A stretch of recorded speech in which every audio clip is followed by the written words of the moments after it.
Dear students, कल हमने quantum लब्धि के निर्धारण के लिए एक apparatus देखा था। उसमें हमने पढ़ा था कि प्रकाश स्रोत, मोनोक्रोमेटर और रिएक्शन सेल और डिटेक्टर्स के बारे में। आज हम डिफरेंट काइंड ऑफ डिटेक्टर्स के बारे में पढ़ेंगे। डिटेक्टर, जैसा कि हमने देखा था कि इसके द्वारा जो अभिक्रिया सेल, रिएक्शन सेल से जो निर्गमित जो इमर्जेंट रेडिएशंस है, उनकी इंटेंसिटी का डिटर्मिनेशन किया जाता है। इसमें सबसे पहला है रेडियो माइक्रोमीटर। रेडियो माइक्रोमीटर के बारे में अगर हम देखें तो इसके अंदर इलेक्ट्रोमैग्नेट होता है और इलेक्ट्रोमैग्नेट के दोनों पोल्स के बीच में एक कॉइल होती है, जिसको हम थर्मोकपल भी कह सकते हैं, और वो सस्पेंडेड रहती है इसके अंदर। और जब भी लाइट रेडिएशन इसके ऊपर डाली जाती हैं तो जो कॉइल है वो गर्म हो जाती है। जब गर्म हो जाएगी तो नेचुरली इलेक्ट्रिक करंट फ्लो होगी और इलेक्ट्रिक करंट फ्लो होने की वजह से ये मैग्नेटिक फील्ड के अंदर विक्षेपित हो जाती है। तो इसका जो विक्षेपण का मान है, मापन का जो मान है, उसी को हम लाइट रेडिएशन की इंटेंसिटी के प्रोपोर्शनल मान सकते हैं। दूसरे प्रकार का है photo electric cell. Photo electric cell का जो सिद्धांत है वो फोटो इलेक्ट्रिक इफेक्ट के ऊपर ही आधारित है। इसमें हम लिथियम या सोडियम धातु को एक वेसल के अंदर ले लेते हैं, जिसको इलेक्ट्रोस्कोप के जो गोल्ड लीव्स है उससे जोड़ देते हैं।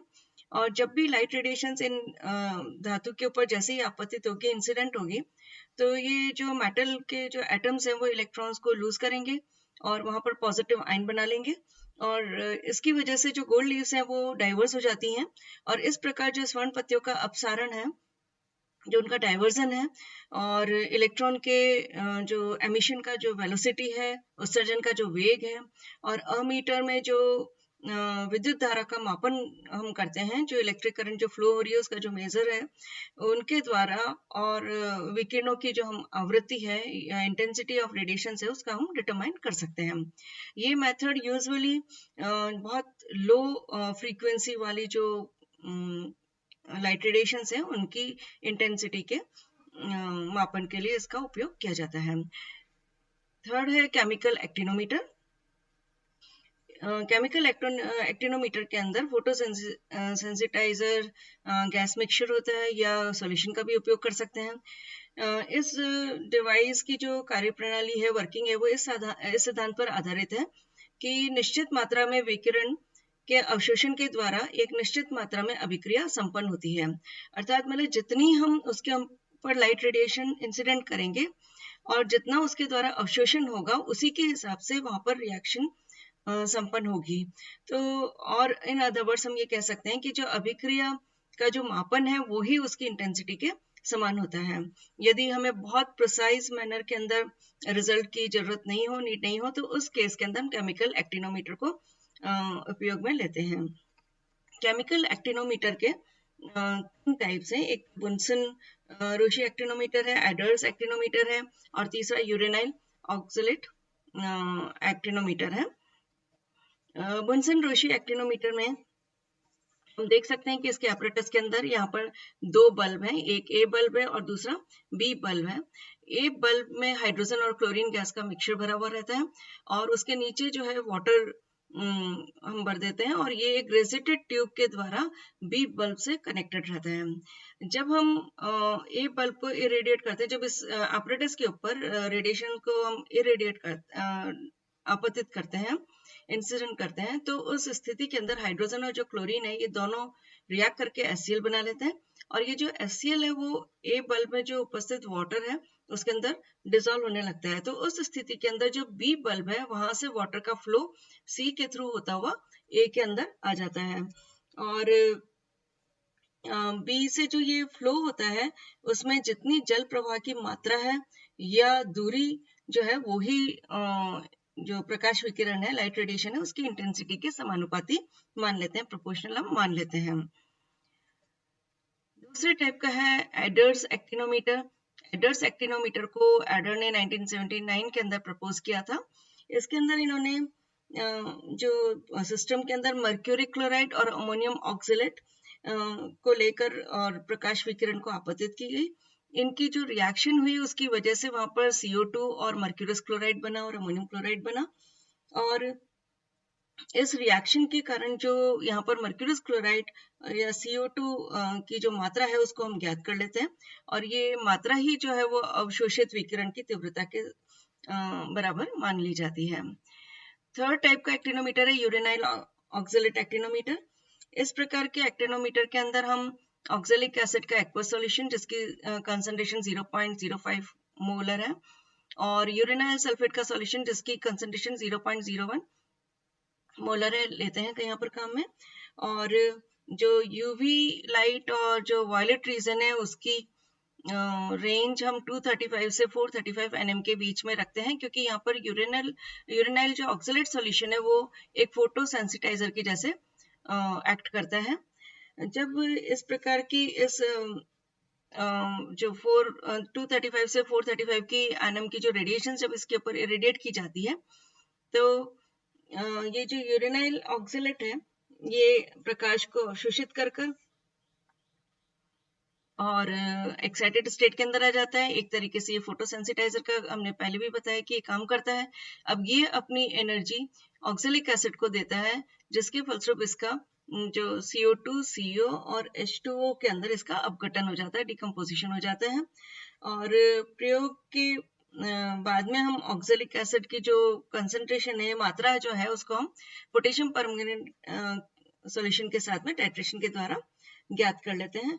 और इस प्रकार जो मात्रा है ऑक्सैलिक एसिड के अम्ल की अपघटन की मात्रा है वो प्रकाश जो अवशोषित प्रकाश है उसकी इंटेंसिटी और आपतन समय के समतुल्य होती है, यानी कि जो डिकम्पोजिशन अमाउंट ऑफ जो डिकम्पोजिशन ऑफ ऑक्सैलिक एसिड है that is equal to the intensity of the absorb light and its irradiation time.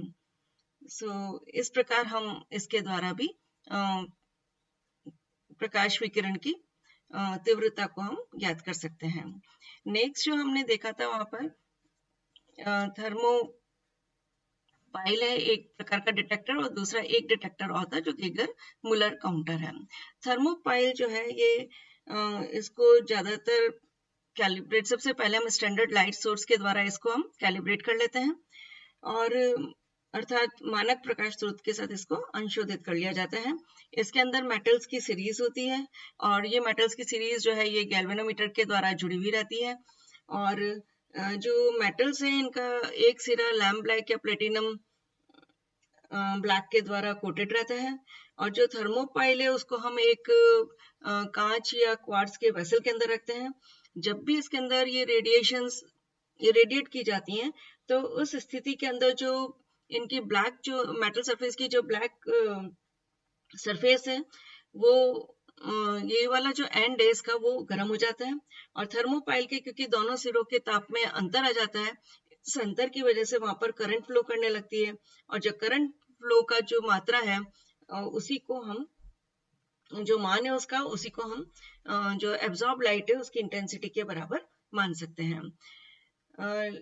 Fifth type का जो डिटेक्टर है that is Geiger Muller counter, और गीगर मुलर काउंटर के अंदर हम इस डिवाइस के अंदर एक आयनाइजेशन चैम्बर लेते हैं, आयनीकरण प्रकोष्ठ, जिसमें स्टील और टंगस्टन के वायर होते हैं, मतलब इनके स्टील या टंगस्टन जो तार है उससे युक्त हम एक आयनीकरण प्रकोष्ठ ले लेते हैं। और जब इसके अंदर चार्ज पार्टिकल यानी कि जब आवेशित कण जैसे ही प्रवेश करते हैं इस चैम्बर के अंदर, तो यहाँ पर एयर का आयनाइजेशन हो जाता है, एयर का आयनीकरण हो जाता है। इसके फलस्वरूप वायु जो है वो आयनित हो जाएगी। जब वायु आयनित हो जाती है तो इलेक्ट्रोड्स के मध्य में करंट फ्लो करने लगती है, क्योंकि गैस जो है वो निरावशित हो जाती है, तो इलेक्ट्रोड के मध्य में विद्युत धारा प्रवाहित की जाती है, और जिसे कई सामान्य विधियों के द्वारा हम पहचान सकते हैं।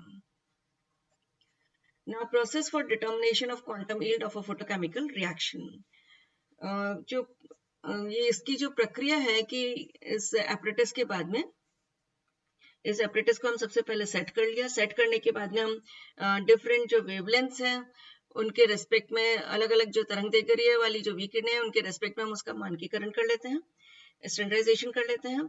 और फिर जो भी रिक्त अभिक्रिया सेल है, एम्प्टी जो रिएक्शन सेल है, या फिर कहीं अगर हम सॉल्वेंट काम में ले रहे हैं तो वो सॉल्वेंट युक्त जो अभिक्रिया सेल है उसको हम ताप स्थायी के अंदर रख देते हैं डेफिनेट टाइम के लिए, और फिर उसको हम एक वर्णी प्रकाश विकिरण के द्वारा इरेडिएट करते हैं एक निश्चित समय के लिए, irradiation of reaction cell with monochromatic light radiation for a definite time.